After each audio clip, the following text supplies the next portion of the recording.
মধ্যরাতে চাঁপাইনবাবগঞ্জের চাকপাড়া সীমান্তে ফ্লাড লাইট বন্ধ করে বিএসএফের দফায় দফায় পুশিং চেষ্টা প্রতিহত করেছে বিজিবি ও স্থানীয়রা। এই মুহূর্তে চাঁপাইনবাবগঞ্জের চাকপাড়া সীমান্তে আছেন সহকর্মী জাহাঙ্গীর আলম। সরাসরি যাচ্ছে তার কাছে।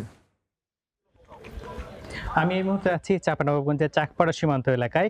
এখন আসলে পরিস্থিতি অনেকটা স্বাভাবিক এবং শান্ত থাকলেও আমরা যে আমবাগানটিতে রয়েছি, আমার ঠিক পেছনেই আসলে শূন্যরেখা। এই আমবাগানটিতেই সারা রাত কয়েক হাজার স্থানীয় যে সীমান্তের যে বাসিন্দা, তারা আসলে রাতভর এখানে সীমান্ত পাহারা দিয়েছে। লাঠিসোঁটা এবং টর্চ লাইট নিয়ে তারা সীমান্ত পাহারা দেওয়ার কারণ হচ্ছে আসলে গত রাত 10টার পর থেকে ভারতীয় সীমান্তরক্ষী বাহিনী বিএসএফ তারা এখানে আসলে সীমান্তের যে লাইট কয়েক দফায় আসলে সে লাইট অফ করে এবং স্থানীয় বাসিন্দাদের কাছে তথ্য আসে যে আসলে এখান দিয়ে পুশিনের চেষ্টা করা হয়। এবং স্থানীয় বাসিন্দাদের সাথে আমরা কথা বলছিলাম সীমান্তের, তারা বলছিলেন যে কয়েকজন আসলে নাগরিক প্রায় 10 থেকে 12 জনকে কয়েকটি বড় গাড়িতে করে ভারতীয় সীমান্তরক্ষী বাহিনী বিএসএফ শূন্যরেখার কাঁটাতারের যে রয়েছে সেখানে আসলে নিয়ে আসে এবং পুশিনের যে চেষ্টা সেটি কিন্তু তারা অব্যাহত রাখে এবং চেষ্টা করে আসলে বারবার যে লাইট অফ করে, এই লাইট অফ করে পুশিনের চেষ্টা করার যে অপচেষ্টা সেটিই মূলত তারা জানতে পেরে এই সীমান্তে অবস্থান নেয়। এখন আসলে এই মুহূর্তে পরিস্থিতি অনেকটা স্বাভাবিক এবং শান্ত। সীমান্তে ব্যাপক তৎপরতাও বৃদ্ধি করা হয়েছে বিজিবির পক্ষ থেকে।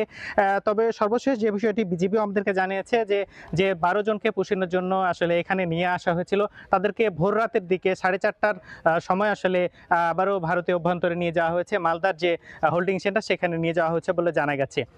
স্থানীয় বাসিন্দারা বলছে যে গত কয়েক মাস ধরে আসলে যে বিজিবির যে সচেতনতামূলক কার্যক্রম, তারা এতে সাড়া দিয়ে ব্যাপক তৎপর ছিল এবং এই তৎপরতার কারণেই মূলত আসলে পুশিনের যে চেষ্টা বিএসএফ এর সেটি কিন্তু আসলে ব্যর্থ হয়েছে। এবং গত জুন মাসে আসলে এই চাঁপাইনবাবগঞ্জে 3টি সীমান্ত দিয়ে 4 দফায় 64 জনকে পুশিনের চেষ্টা করে ব্যর্থ হয়েছে বিএসএফ। এর ধারাবাহিকতায় আসলে বিজিবি এবং স্থানীয়রা এই মুহূর্তে সতর্ক অবস্থান করছে সীমান্ত এলাকাগুলোতে। তো এই ছিল আমার কাছে চাঁপাইনবাবগঞ্জ সীমান্ত থেকে সর্বশেষ। আমরা সরাসরি ছিলাম চাঁপাইনবাবগঞ্জ সীমান্তে।